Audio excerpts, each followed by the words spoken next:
College के canteen में हमेशा की तरह भीड़ थी। चाय की खुशबू, दोस्तों की हंसी और छोटी छोटी बातें। विराज अपने फ्रेंड्स के साथ अंदर आया, पर इस दिन कुछ अलग था। उसकी नजर एक कोने की टेबल पर जाकर रुक गई। वहाँ अंकिता बैठी थी, सिंपल, शांत, अपनी चाय के साथ जैसे किसी और दुनिया में खोई हुई। उस दिन बस विराज ने उसे देखा और बिना समझे उसके दिल में एक हल्का सा एहसास जग गया।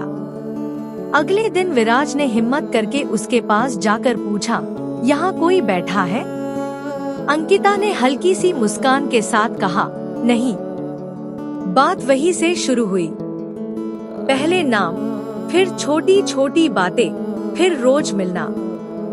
धीरे धीरे कैंटीन आन दोनों की जगह बन गया। एक टेबल जो सिर्फ उनका था। चाय के कप बदलते रहे, पर उनके बीच की बातें कभी खत्म नहीं होती थी। अंकिता ज्यादा बोलती नहीं थी, पर विराज उसकी खामोशी भी समझने लगा था। और विराज, वो हमेशा हंसता रहता, बस इसलिए ताकि अंकिता कभी उदास ना हो। दिन गुजरने लगे। दोस्ती कब प्यार में बदल गई, शायद दोनों को पता भी नहीं चला। फिर एक दिन सब बदल गया।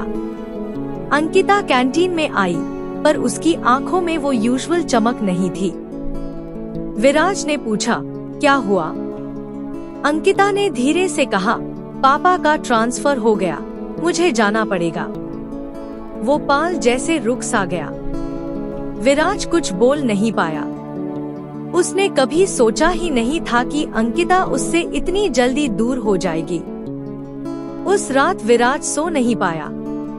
उससे समझ आ गया था, ये सिर्फ दोस्ती नहीं थी, वो अंकिता से प्यार करने लगा था। अंकिता के जाने का दिन करीब आता गया। हर रोज कैंटीन में मिलते हुए भी दोनों के बीच एक अजीब सी खामोशी थी, जैसे दोनों कुछ कहना चाहते हो पर कह नहीं पा रहे हो। आखिर एक दिन जब बारिश हो रही थी, विराज ने हिम्मत की, अंकिता, मुझे तुमसे कुछ कहना है। अंकिता ने उसकी तरफ देखा। विराज ने कहा, मैं तुमसे प्यार करता हूँ। बारिश की आवाज तेज हो गई और कुछ पल के लिए सब चुप हो गया। अंकिता की आंखों में आंसू आ गए। वो मुस्कुराई और बोली, मैं भी, पर शायद हम लेट हो गए। उस एक लाइन ने सब कुछ कह दिया। अगला दिन अलविदा का दिन था। बस स्टैंड पर दोनों खड़े थे। ना कोई बड़ा ड्रामा, ना कोई गले मिलना, बस आंखों में वो सब बातें थी जो कभी कह नहीं पाए। अपना ख्याल रखना, अंकिता ने कहा। तुम भी, विराज ने हल्की सी मुस्कान के साथ जवाब दिया। बस चली गई और विराज वही खड़ा रह गया। कुछ महीने बाद विराज फिर से कैंटीन में था। वही टेबल, वही चाय, पर अंकिता नहीं थी। तभी उसके फोन पर एक मैसेज आया।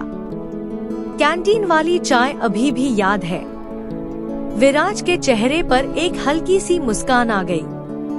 कुछ कहानियां कभी पूरी नहीं होती, पर वो कभी खत्म भी नहीं होती।